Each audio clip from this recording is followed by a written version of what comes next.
What's up, people? Welcome to the video and welcome back, members of the Tang Gang. Today we have the recap for Overwatch League Season 2, Stage 2, Week 5. As usual, since Week 5 is the last week in the stage, there are playoff implications on every match pretty much. That makes for some super exciting and tense Overwatch, so let's not waste any time and jump right into the games. The first match of the week was the Dallas Fuel versus the Florida Mayhem. I predicted Dallas Fuel would come back from their homestand with the confidence to 4-0 the Florida Mayhem, and while that didn't exactly happen, it came pretty close. On Busan, the Fuel won 2-1. Anubis went 6-5 for Florida Mayhem, so it was tied 1-1 going into the half. Dallas took the lead again with a 3-2 victory on Kings Row, and then they closed it out with a 3-0 victory on Rialto. I gotta say, I'm just impressed that Florida Mayhem didn't get completely swamped and actually was able to take a map.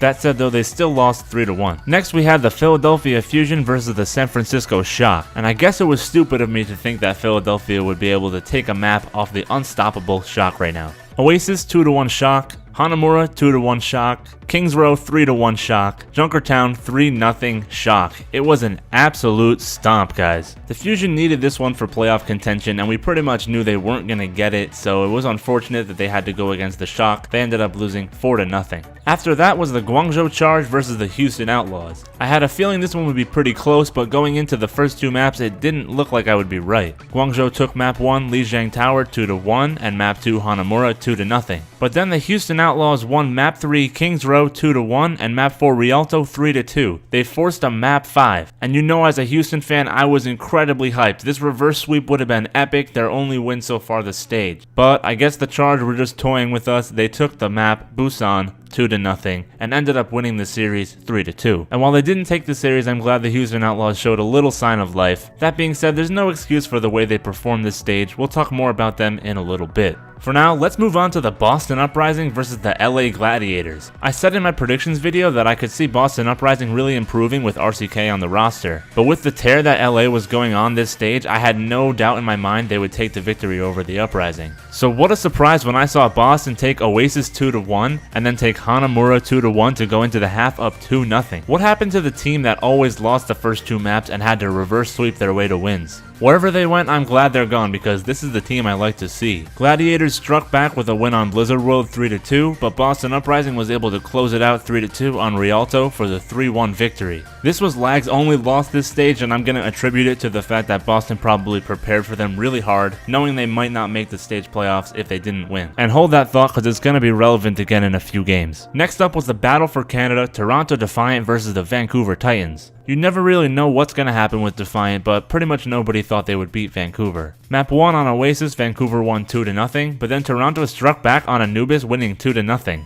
That's a first hold against Vancouver Titans on Anubis? That's pretty solid, guys. I actually started to think Defiant might be able to do it. But then Kings Row went the way of the Titans 2-1, and so did Junkertown 3-2, so Vancouver ended up winning it 3-1. Even with a victory here, the Defiant would have pretty much had no chance at stage playoffs, and it was against a top 2 team in the league, so I wouldn't take the loss too hard and look forward to next stage. After that was the Shanghai Dragons versus the Washington Justice. This is a really low scoring game in terms of points on each map. Busan and Paris went 2-0 and 2-1 respectively in favor of Shanghai Dragons. The Justice were able to answer on Blizzard World with a 1-0 victory, but the Dragons finished off the set winning 2-1 on Gibraltar. As I said, really low scoring game. There was high quality defensive play, or I guess maybe low quality offensive play, but either way Shanghai Dragons took it 3-1. Up next was London Spitfire versus the Houston Outlaws. I mentioned in their match against the Charge that the Houston Outlaws showed some signs of life. Well, you have to remember that Guangzhou is currently sitting at 17th place in the league for Stage 2, and the only reason they're above the Washington Justice is that they played against the Outlaws. London, on the other hand, is a playoff team, and they definitely showed the power discrepancy between the two teams in this match.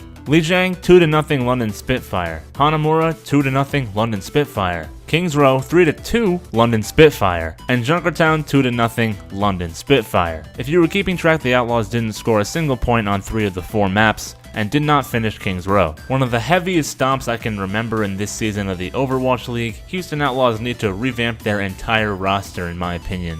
It can't be a teamwork issue because they've had the same players on the same team for so long. There's gotta be a weak link or 2 or 3, and I know a lot of people like to call out Raucus. He's definitely not the best player. He could maybe use a sub. I don't know. We'll find out what they do next stage. For now, let's move on to the highlight match of the week, the rematch between the Atlanta Reign and the New York Excelsior. And this is actually kind of funny because in my prediction video, I was talking about how two teams facing each other twice in the same stage is kind of annoying, because unless the two teams are very evenly matched, the outcome is really never going to change. In this case though, I said I thought New York losing before was a fluke and Atlanta was going to end up losing it this time. And of course, like 99% of my predictions, I was wrong. Atlanta started off the set with a 2-1 victory on Oasis, then NYXL struck back on Hanamura 4-3, Atlanta Reign took the lead again 2-1 on Blizzard World, and New York forced a map 5 on Junkertown 3-2. It was going back and forth and the pattern stated that Atlanta would win, and they did. They won Lijiang Tower 2-0 to take down the New York Excelsior again. Twice in a row, the Atlanta Reign defeat the New York Excelsior, and this is New York's only 2 losses in this entire season of Overwatch League in the regular season. The bad news is that Excelsior made the stage playoffs while Atlanta did not, but hey, Atlanta fans, be happy about these wins. They are massive and they show that Atlanta can really step up to the top tier teams. It was closer this time, but Atlanta won 3-2. Next up was my most anticipated match of the week, the Seoul Dynasty versus the Vancouver Titans. And the reason it was my most anticipated match was because I predicted Seoul Dynasty would win. And of course, like I just said, my predictions are always wrong. But what you guys don't know is my actual predictions are the opposite of what I tell you, so really I'm always right. Anyway, Seoul Dynasty got wrecked by the Vancouver Titans. Everybody knew it was going to happen. We could hope, we could dream, but unfortunately it did not happen. Lijiang Tower went 2-0 to Vancouver Titans, same thing with Anubis, then Blizzard World was 4-3 for the Titans and they closed it out on Junkertown 3-1. While it was a 4-0 victory, the match was pretty close overall, with most of the maps being decided by only 1 point. Even with this victory, the Vancouver Titans did not have the map differential to beat San Francisco Shock for the first seed in the playoffs, so they really needed Shanghai to come up big on Sunday and take down the Shock. We'll see if that happens, but next up we have the Chengdu Hunters versus the Los Angeles Valiant. Valiant won Lijiang 2-0, then Chengdu won Paris 2-1, Valiant won Kings Row 3-2, and Chengdu won Gibraltar 2-0 to force a map 5. This was pretty intense because if Chengdu won this last map, they actually had pretty good contention for the playoffs. Valiant on the other hand had no chance at all, but they did end up crushing Chengdu's dreams and sending them home, winning Busan 2-0. I would have loved to see the Hunters in the playoffs, but I guess we're going to have to wait to see if they can do it next stage. Next up was Toronto Defiant versus Paris Eternal. Both lower middle of the line teams with no chance at the playoffs, but they still gave us a pretty exciting match. Toronto won the first 2 maps, Lijiang and Anubis 2-1, then they won map 3 Kings Row 3-2 and map 4 Gibraltar 6-5. You'll notice that all these maps were won by only 1 point. So yes, while it was a 4-0 victory for the Toronto Defiant, the Paris Eternal played really well as well. I'm looking forward to see if either of these teams change anything up on their rosters or coaching staffs in the mid-season. Now, moving on to a match I really don't even want to talk about, the Washington Justice versus the Boston Uprising. Remember a few minutes ago when I said Boston Uprising must have prepared really hard for LA Gladiators? Well, I think this match against the Justice may just prove that theory. It started off with 2 2-0 victories on Lijiang and Anubis for the Boston Uprising, so I was feeling pretty good. This is how it should be going. But then, Washington Justice takes Blizzard World 2-1, and Rialto 4-3 to force map 5 on Busan. Now, I think at this point Boston was already out of the playoff contention considering there was 8 teams ahead of them and they couldn't pass them on map differential. But to lose to the Washington Justice and give them their only win this entire stage just is disappointing. Oh, and if you're new to the channel and you don't know, I'm a huge Boston Uprising fan, so yes, there is bias in this statement. Boston Uprising should have won the match. I mean, even without bias, on paper, Boston should have won. I just hope they don't take the loss too hard and focus on their win against LA Gladiators earlier and move on to next stage. The fact that it was a reverse sweep too, well, let's just move on to the next match. And next up was the Shanghai Dragons versus the San Francisco Shock. Could the Dragons finally end the Shock's huge map win streak? Of course not. Oasis 2-1 Shock, Paris 5-4 Shock, Kings Row 5-4 Shock, Rialto 5-4 Shock. Wow, I am shocked by these results. But seriously, I cannot wait to see San Francisco face off against the best teams in the league in the playoffs. Maybe they'll actually lose some maps. We'll see, guys. To close out the regular season matches for Stage 2, we have the Seoul Dynasty versus the Hangzhou Spark. I predicted this would be a hype match, and it was. Seoul Dynasty took Lijiang Tower 2-0 to go up 1-0 in the series, but then Hangzhou Spark came out 4-3 victory on Hanamura, 5-4 victory on Blizzard World, and 5-3 on Rialto to close it out against the Seoul Dynasty. This was absolutely massive because whichever one of these teams won this match made it into the playoffs, guys. The last match of the stage, it came right down to that. I'm actually pretty upset that Seoul didn't make it because I do really like them, but I really like Hangzhou as well. I'm glad they were able to make it into the playoffs. And on that note, let's take a look at the 8 teams that made it into the Stage 2 playoffs. In first place, the San Francisco Shock with an absolutely perfect stage, 28 map wins, 0 losses, 0 ties, 7-0, plus 28 differential. That is absolutely insane, you guys. I don't know if this will ever be replicated. Right behind them, the Vancouver Titans also sitting at 7-0, but they lost 3 maps,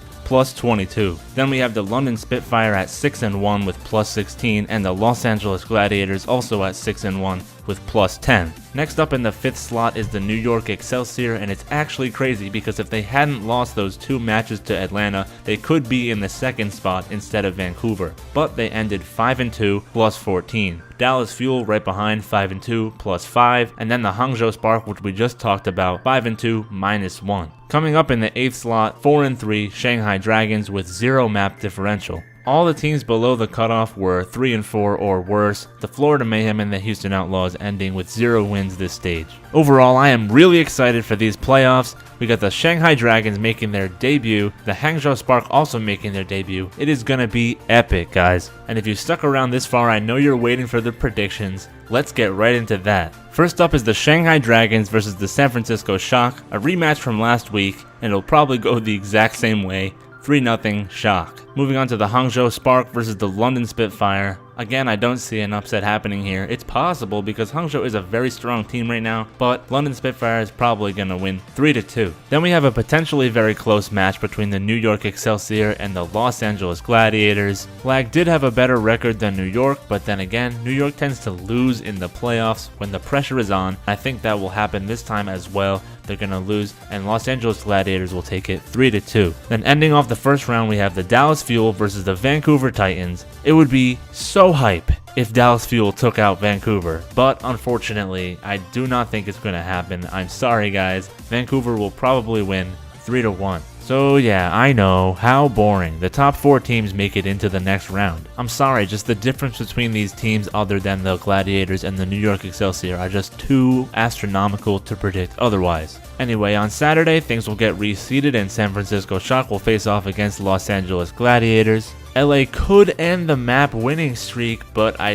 don't think it's gonna happen. 3-0 Shock. And then it's Vancouver Titans taking on London Spitfire. This one could actually go either way because London is so clutch, but I still think Vancouver will end up winning it 3-2. I know, again, how boring. The top 2 teams make it into the finals. But you can't tell me you don't want to see a rematch between SF Shock and Vancouver Titans, guys. You cannot tell me that. It's gonna be so incredibly hype, and I guarantee it goes again to a map 7. But this time, San Francisco Shock takes the win. They defeat their rivals and take the Stage 2 trophy for themselves. I absolutely cannot wait. I'll be on Twitter during the games tweeting about everything that's going down. Make sure you follow me at Tangy Nacho. Drop a like on this video if you enjoyed the recaps and the predictions. Make sure you subscribe to join the Tang Gang if you're not already. Enjoy the Overwatch League Stage 2 playoffs this weekend, and until we meet again, later people.